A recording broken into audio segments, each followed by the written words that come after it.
पूरी दुनिया इंडिया का लोहा मानने लगी है।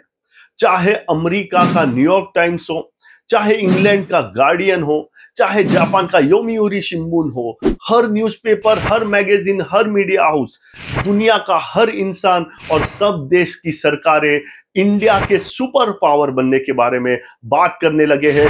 भारत के विश्व गुरु बनने के बारे में बात करने लगे हैं। कैसे पिछले कुछ सालों में इंडिया बड़ी तेजी से विकास कर रहा है, भारत की सरकार का रोड मैप क्या है और कोई क्यों चाहते हुए भी इंडिया की इस प्रगति को, इंडिया के सुपर पावर बनने के सपने को नहीं रोक पाएगा। देखेंगे हम आज के इस वीडियो में। आगे बढ़ने से पहले इस वीडियो को लाइक कीजिए, हमारे चैनल को सब्सक्राइब कीजिए और सब्सक्राइब करते टाइम बेल आइकन दबाना बिल्कुल ना भूलें।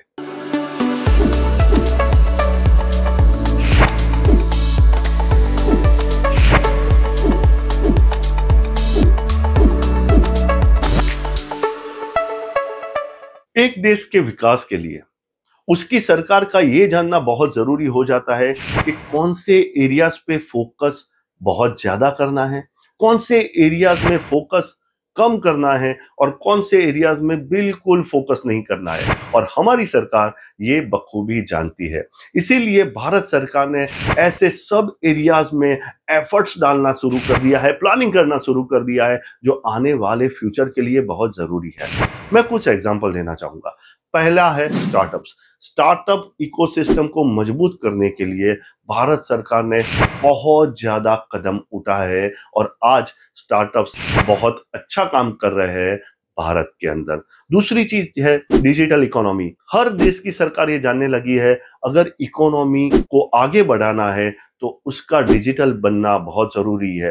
भारत की इकोनॉमी को डिजिटल इकोनॉमी बनाना बहुत ज्यादा आसान नहीं था, लेकिन भारत सरकार के सस्टेन्ड एफर्ट्स ने इसको मुमकिन बना दिया है। सेमीकंडक्टर इंडस्ट्री में हर देश बहुत ज्यादा कॉम्पीट कर रहे हैं, तो भारत सरकार ने भी अपना पैर उसमें जमाने के लिए एफर्ट्स लगाना शुरू कर दिया है। हालांकि इसमें हमको बहुत ज्यादा सफलता नहीं मिली है, लेकिन अगर हम ट्राई करते रहेंगे तो आज नहीं तो कल हमको जरूर उसमें सफलता मिलेगी।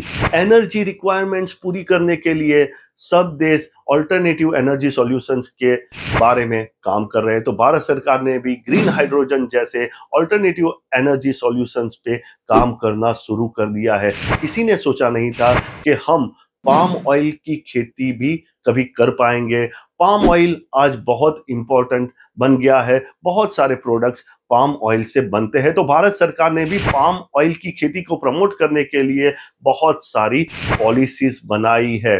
लिथियम एक्सप्लोरेशन पूरी दुनिया में हो रहा है, तो भारत सरकार ने भी लिथियम एक्सप्लोरेशन शुरू कर दिया और यहाँ पे हमको अच्छी खासी सफलता मिली। स्पेस रिसर्च आने वाले समय में बहुत इंपॉर्टेंट बनने वाला है, तो भारत सरकार ने भी बहुत फोकस्ड एफर्ट्स स्पेस रिसर्च में स्टार्ट कर दिए हैं। आज डिफेंस सेक्टर में भी हमने 16,000 करोड़ रुपए का डिफेंस का एक्सपोर्ट शुरू कर दिया है, क्योंकि आने वाले समय में डिफेंस का जो इंडस्ट्री है वो बहुत बड़ा बनने वाला है। तो भारत सरकार ने ऐसे हर एरिया पे फोकस करना शुरू कर दिया है, हर एरिया पे काम करना शुरू कर दिया है, जो भारत के बेहतरीन भविष्य के लिए बहुत जरूरी है।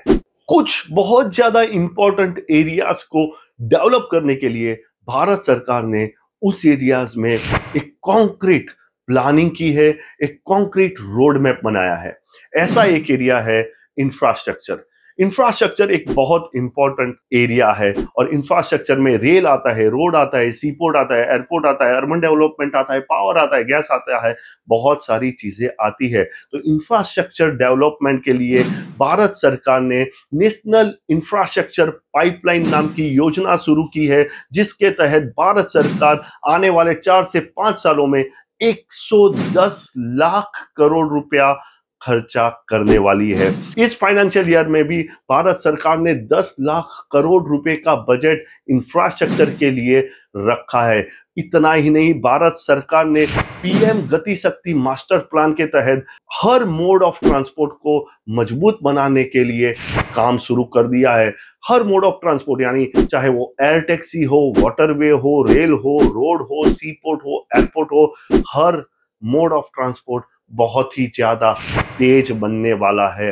भारत सरकार ने पिछले 10 साल में number of airports, number of seaports की संख्या डबल कर दी है। हाईवे भी पिछले 10 साल में डबल हो गए हैं और जो रेलवे का इलेक्ट्रिफिकेशन एक साल में 600 किलोमीटर का होता था वो आज एक साल में 4000 किलोमीटर का होने वाला है। तो भारत सरकार ने इंफ्रास्ट्रक्चर को पुश करने के लिए बहुत कॉन्क्रीट प्लानिंग शुरू कर दी है। दूसरा सेक्टर है manufacturing sector. Manufacturing sector GDP का 70 to 18% कंट्रीब्यूट करता है और टोटल एम्प्लॉयमेंट का 20% कंट्रीब्यूट करता है। पहले चाइना को वर्ल्ड का शॉप फ्लोर बोला जाता था, लेकिन अब ये जगह भारत ले रहा है। दूसरा, भारत सरकार ने skill India, make in India जैसे प्रोग्राम शुरू किए हैं। शायद तभी भारत आज मोबाइल मैन्युफैक्चरिंग में नंबर 2 पे आ गया है। भारत सरकार ने प्रोडक्शन लिंक्ड इंसेंटिव शुरू किए हैं, उसकी वजह से बहुत ज्यादा एफडीआई भारत में आने लगा है। प्रोडक्शन लिंक्ड इंसेंटिव में जो इंडस्ट्री अच्छा प्रोडक्शन करेंगी उसके हिसाब से उसको इंसेंटिवाइज किया जाएगा, यानी उसको टैक्स इंसेंटिव दिए जाएंगे या तो सब्सिडीज दिए जाएंगे। उसके अलावा भारत सरकार ने बहुत फोकस्ड अप्रोच रखा है मैन्युफैक्चरिंग सेक्टर में। कुछ सिटीज आइडेंटिफाई किए हैं, कुछ इंडस्ट्रीज आइडेंटिफाई किए हैं और उसी पे बहुत ज्यादा फोकस करना मैन्युफैक्चरिंग सेक्टर में भारत सरकार ने शुरू कर दिया है। भारत सरकार के इस अप्रोच की वजह से आज एप्पल और जनरल इलेक्ट्रिक जैसी कंपनियां भारत में बहुत ज्यादा इन्वेस्टमेंट करने के लिए कमिटेड है। तीसरा एरिया है एक्सपोर्ट्स। एक्सपोर्ट्स किसी भी इकोनॉमी की रीढ़ की हड्डी माना जाता है, इसीलिए भारत सरकार ने भी एक्सपोर्ट को बढ़ावा देने के लिए बहुत ज्यादा एफर्ट्स डालना शुरू कर दिया है। भारत सरकार ने नई फॉरेन ट्रेड पॉलिसी लेके आई है और इसके तहत अगले 4 से 5 साल में टोटल एक्सपोर्ट को $2 ट्रिलियन करने का भारत सरकार ने टारगेट रखा है। भारत सरकार ने भारत के रुपये को एक ग्लोबल करेंसी के हिसाब से पोजीशन करने की भी प्लानिंग शुरू कर दी है।